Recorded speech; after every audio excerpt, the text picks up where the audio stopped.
I woke up to the sound of my land screaming. It wasn't a metaphor. It was the brutal reality of what was happening right outside my window. The deep rumbling of engines, the violent crunch of stalks being trampled under massive tires, the distant whoops and laughter of people who clearly had no regard for hard work. Every noise drilled into my skull as I bolted upright. My heart pounded as I threw on my boots, shoved open the door, and ran outside, my brain refusing to accept what my eyes were seeing. A horde of ATVs, at least a dozen of them, tore through my wheat field like a pack of wild animals set loose in a glass shop. Dust and golden stalks flew into the air as engines roared and tires spun deep ruts into the soil I had spent months preparing. The devastation was immediate. Rows of wheat flattened under thick rubber, stalks ripped out by their roots, the once pristine field now a chaotic mess of destruction. And there, at the front of the reckless gang, was none other than Karen, the self-proclaimed queen of the HOA, her blonde bob flapping wildly under her helmet as she steered her ATV in wild circles, grinning like she had just won the lottery. I felt my hands clench into fists, my jaw locking so tight I thought my teeth might crack. Karen. Of course it was Karen. The woman had made it her personal mission to be a thorn in my side since the day I moved out here, constantly pushing ridiculous HOA rules onto me despite the fact that my land wasn't even part of her jurisdiction. And now she had taken things to a whole new level. With a deep breath, I stomped forward, waving my arms like a lunatic, trying to get their attention. Hey! Hey! What the hell do you think you're doing? The response? More laughter. More engines revving. More wheat being shredded under the relentless assault of their off-road rampage. My stomach twisted as Karen locked eyes with me, smirking as she pulled her ATV right up to where I stood. She yanked off her helmet, flipping her hair like she was in some sort of shampoo commercial, and let out a fake sigh. "Oh, relax, farm boy," she said, waving a dismissive hand. "It's just a field." My vision blurred with rage. Just a field. Just a field. The months of back-breaking labor, the countless hours of watering, the meticulous planning, reduced to just a field. I took a deep breath, forcing myself not to let my temper explode just yet. "This isn't some community park, Karen," I snapped. "This is my land. My crops. And you and your little minions are destroying it." Bob, Karen's equally insufferable husband, pulled up next to her, his gut straining against his too-tight polo shirt. He snorted, shaking his head. "Oh, come on, Jake. Wheat is just fancy grass. It'll grow back." Behind him, the rest of the HOA gang laughed like they had just heard the best joke of the century. My fingers twitched at my sides, itching to grab something, anything, to make them understand the damage they were causing. "You're trespassing," I gritted out, my voice low and sharp. "Get off my land. Now." Karen let out an exaggerated gasp, placing a hand over her chest as if I had deeply offended her. "Trespassing? Oh, sweetheart, I don't think you understand how things work around here." She motioned toward the other riders, her expression turning smug. "This land is part of the HOA's jurisdiction. We approved this as a recreational area." I stared at her, stunned into silence for a solid 3 seconds before I let out a disbelieving laugh. "Are you out of your mind? This isn't HOA property. This is my private farm." She rolled her eyes. "Tomato, tomato. HOA rules still apply. And according to our latest community newsletter, this field is now designated as an outdoor activity zone." My eye twitched. "A community newsletter does not rewrite property laws, Karen." She tilted her head, clearly enjoying herself.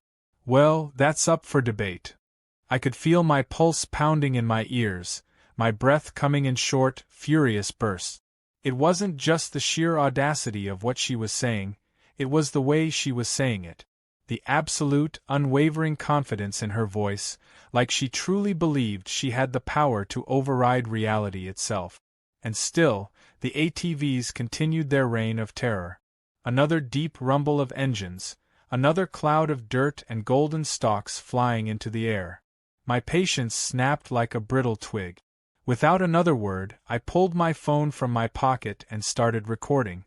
"What are you doing?" Karen asked, narrowing her eyes. I didn't look up as I dialed. "Calling the police." The laughter that followed was loud, obnoxious, and filled with condescension. Bob wiped a fake tear from his eye. "Oh man, that's rich. Go ahead, call them. Let's see how that works out for you." I said nothing, my jaw tight as I turned my back on them, pressing the phone to my ear. "Yes, officer? I need immediate assistance. I have multiple trespassers on my property actively destroying my crops." Karen let out a snort, but I could hear the faintest hint of uncertainty creeping into her voice. "Oh, come on, Jake. You're really going to waste police time on this?" I turned to face her, my phone still at my ear. "You seem awfully confident for someone who's about to have a criminal trespassing charge on her record." Her smirk faltered just a little. A voice crackled on the other end of the line. "We're dispatching officers now. Stay put." I clicked off the call and tucked my phone away, turning my full attention back to Karen and her HOA circus. The moment stretched, a long and heavy pause settling between us as I crossed my arms. Karen was the first to break. She threw her leg over her ATV and straightened her shoulders, lifting her chin. "Fine. We'll leave." Bob's face twisted in disbelief. "What?" "Karen."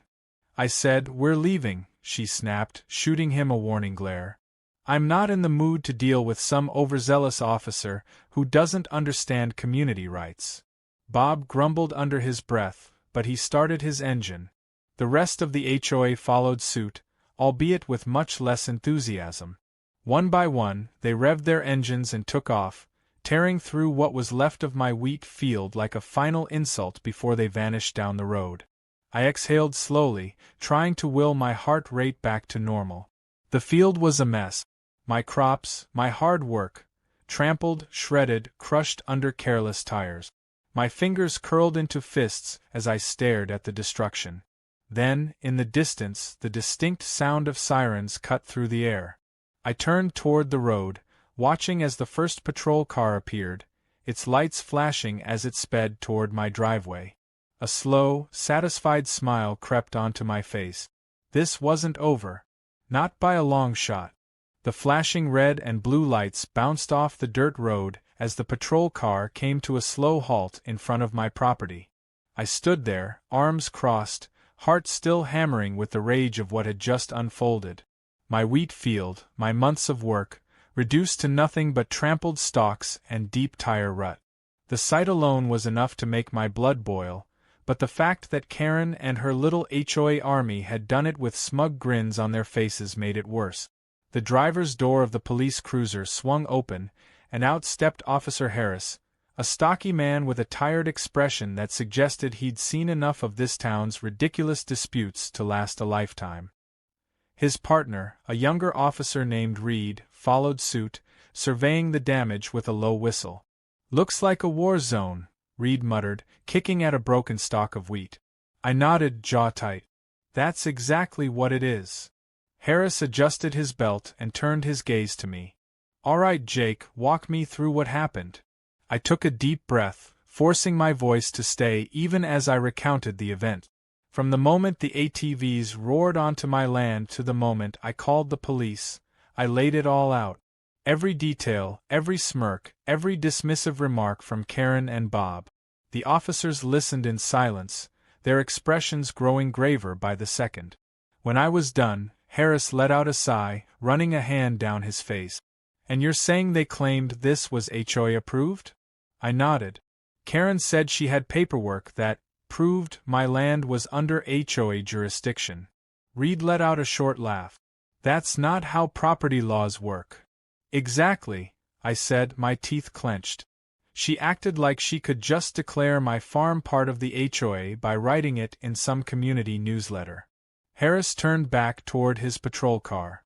"All right, let's see what she has to say for herself." He grabbed his radio and spoke into it. "Dispatch, I need a unit sent to the residence of Karen Dalton. Possible trespassing and destruction of property charges." The radio crackled in response, confirming that another officer was en route. Meanwhile, Reed glanced toward the road, where the ATV tracks led straight back to the neighborhood. "You got any security cameras out here?" That was the only silver lining in this whole disaster. I pulled out my phone and opened the camera feed. I installed cameras after the last time the HOA gave me trouble. They caught everything. Reed leaned over to look as I played back the footage. The video showed the ATVs ripping through my field, Karen's smug face in full view as she spun donuts in the crop. Bob and the rest of the HOA gang hooped and cheered, treating my land like their own personal playground. And then came the damning part, Karen, standing there, boldly declaring that the HOA had approved the destruction. Harris let out a low whistle. "That's some pretty strong evidence." "Strong enough to press charges?" I asked, narrowing my eyes. Harris exchanged a look with Reed before nodding. "Definitely." The moment was interrupted by the distant sound of another car approaching. A second police cruiser pulled up, and stepping out of it was none other than Officer Daniels, a stern-looking woman who took no nonsense from anyone, least of all entitled HOA members. She wasted no time, marching straight over. "Where's Karen?" she asked. Harris jerked his thumb toward the neighborhood. "At her house, I assume. You want to go have a chat?" Daniels nodded. "Absolutely." She turned to me. "Jake, you pressing charges?" I didn't even hesitate. "Yes." Daniels gave me a firm nod and headed back to her car, driving off toward the neighborhood with purpose. Harris and Reed stayed behind, taking a few more photos of the damage before finally patting me on the shoulder. "We'll keep you updated," Harris said. "For now, just hang tight." I watched as their car disappeared down the road, leaving me standing in the middle of my ruined field. The rage still bubbled inside me, but there was a deep satisfaction in knowing Karen wasn't going to get away with this. Not this time. Less than an hour later, my phone buzzed. It was a text from Harris. "Karen's been detained for questioning. She tried to use fake HOA documents as a defense. It didn't go well for her." I let out a laugh, shaking my head. That woman had the audacity of a medieval queen. Thinking she could override actual property laws with some cheap printout from her home office was next-level delusion. The sun was setting when another text came through, this time from one of my neighbors, Sam. "Dude, Karen just got escorted out of her house by the cop. HOA is losing its mind." I grinned, picturing the chaos. The next morning, I drove into town for supplies, stopping by the local diner for coffee. The place was buzzing with talk, and it wasn't long before I overheard my own name in the conversations. "Did you hear about Jake's farm? I heard Karen thought she could just take his land. She's finally getting what's coming to her." I smirked as I grabbed my coffee, but my satisfaction was short-lived. Because the moment I walked outside, I saw Bob standing by my truck, arms crossed and a sour look on his face. "You think this is funny?" he growled. I sipped my coffee, unbothered. "Yeah, actually. I do." Bob stepped closer, trying to loom over me, but it was hard to be intimidating when you were wearing boat shoes and a golf shirt. "You just made a big mistake, Jake." I raised an eyebrow. "Oh yeah? And what mistake is that?" Bob leaned in. "You think Karen's the only one with power in this town? We're going to make your life hell." I laughed, shaking my head. "Bob, you already tried that. Look where it got you." His face turned red with anger, but before he could say anything else, the sound of a siren hooped nearby. A patrol car rolled through the parking lot, and Bob took a step back, muttering something under his breath before storming off. I watched him go, finishing my coffee with a sigh. This wasn't over. Not yet. As I drove back home, I kept my eyes on the road, my mind running through the next step. The HOA had already crossed the line once. I had no doubt they'd try again. But this time I was ready. The next morning, I stepped out onto my porch with a cup of coffee, taking in the view of my battered wheat field. The sight still made my stomach churn, but it wasn't just the damage that had me on edge. It was the lingering feeling that Karen and her HOA minions weren't done yet. The way Bob had threatened me in the parking lot stuck in my mind like a splinter, and if I had learned anything about these people, it was that they didn't know how to take a loss gracefully. The sound of my phone buzzing in my pocket pulled me out of my thoughts. I glanced at the screen and saw a message from Officer Harris. Karen's facing multiple fines. Trespassing, destruction of property, attempted fraud. She's not happy. I let out a short laugh, shaking my head. Not happy was an understatement. Karen probably had steam coming out of her ears by now. She was used to throwing her weight around and getting her way, and now, for the first time, the law had put a wall between her and whatever ridiculous scheme she had planned next.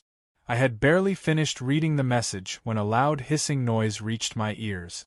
I turned toward the side of my house, my stomach twisting with suspicion. That wasn't a normal sound. It was too sharp, too deliberate. Setting my coffee down, I walked around the corner of the house, my eyes scanning the ground, and then I saw it. My irrigation pipes slashed. Water gushed out in messy arcs, spraying the dirt, my plants, and everything in between. My fists clenched as I crouched down, running my fingers over the deep cuts in the tubing. This wasn't an accident. This wasn't wear and tear. Someone had taken a knife to my system. I straightened up, scanning the area. Nothing. No movement, no sign of anyone nearby. But I knew who was behind it. Karen might have been under police watch, but Bob? He had been fuming yesterday. He was desperate, and desperate people did stupid things. I pulled my phone out again and dialed Harris. The moment he answered, I didn't bother with a greeting. They sabotaged my irrigation. Harris let out a frustrated sigh. You got proof? I have cameras, I said, already heading toward my barn where I kept the security system monitors. I'll check the footage. Send me anything you find, Harris said. If it's them, they just made things a lot worse for themselves. I ended the call and went straight to the security feed. My eyes flicked over the various camera angles, my pulse picking up as I fast-forwarded through the footage from the night before. It didn't take long. At exactly 2:43 a.m., the screen showed two figures sneaking onto my property, dressed in dark clothes, moving toward my irrigation setup. I slowed the footage, squinting at the grainy shapes, and then my lips curled into a grim smile. Bob. And another HOA board member, Greg. They weren't exactly master criminals. The idiots didn't even try to hide their faces. Bob took out a knife, slashing at the pipes while Greg stood watch, looking around like a nervous teenager about to get caught breaking curfew. I could see Bob muttering something, his expression smug as he did his work. I didn't waste any time. I clipped the footage and sent it to Harris. Within minutes, my phone rang. We're on our way, Harris said. I walked back outside, standing on my porch as I waited. The sun had barely climbed over the horizon when the first patrol car pulled up. This time, it wasn't just Harris. It was Daniels, too, the officer who had dealt with Karen the day before. She stepped out of her vehicle with a look of pure irritation on her face, like she couldn't believe she had to waste another morning dealing with these people. They really don't know when to quit, do they? She said, looking at me.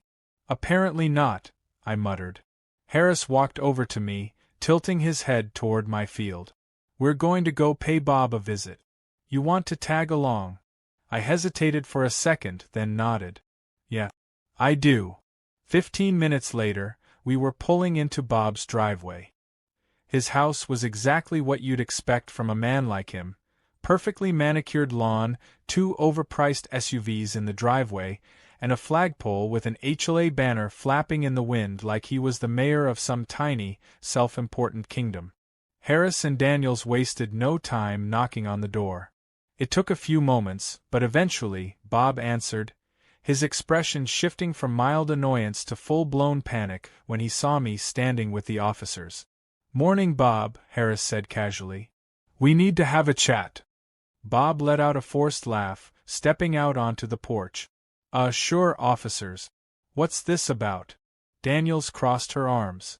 You want to explain why you and Greg were trespassing on Jake's property last night? or why you decided to take a knife to his irrigation system." Bob's face went pale. He glanced at me, then back at the officers. That's ridiculous. I was home all night." Daniels pulled out her phone, tapped the screen a few times, and then turned it toward Bob. The video of him and Greg played in perfect, incriminating detail. Bob's mouth opened and closed, his face turning an impressive shade of red. Okay, look," he stammered. This is being blown out of proportion. It was just a prank. We didn't actually break anything." Daniels raised an eyebrow. "You cut through irrigation pipes." Bob let out a strangled laugh. "They can be fixed. It's not like we burned his house down or something." Harris shook his head. "That's not how this works, Bob. You're facing charges for trespassing, destruction of property, and vandalism." Bob's confidence crumbled in real time. His shoulders slumped, and for a brief second, he actually looked like he might cry. "Come on, man," he said, looking at Harris. "There's gotta be a way to work this out." "There is," Harris said. "You come with us." Bob let out a string of curses under his breath as Harris and Daniels cuffed him. As they led him to the patrol car, Greg appeared in the doorway, his face drained of all color. He didn't even try to argue. He just held out his hands, waiting for his cuffs like a man who had already accepted his fate. I watched as they were loaded into the back of the car, the reality of the situation finally sinking in. The HOA had lost. Completely. 2 days later, Karen was officially forced to step down as HOA president. Bob and Greg both pleaded guilty to their charges, paying hefty fines that no doubt made their wallets cry. The HOA board was restructured, new leadership put in place, and for the first time in years, the neighborhood wasn't under the iron fist of Karen and her delusional rule. The best part? With the settlement money I received, I was able to repair my field, upgrade my irrigation system, and even install a little surprise. Right in the middle of my land, standing tall among the golden wheat, was a brand new scarecrow. And on its chest, in big, bold letters, I had stitched one single word: Karen. The first time Karen drove by and saw it, she nearly swerved off the road in rage. I just smiled, tipping my hat as she sped away. It was a good day.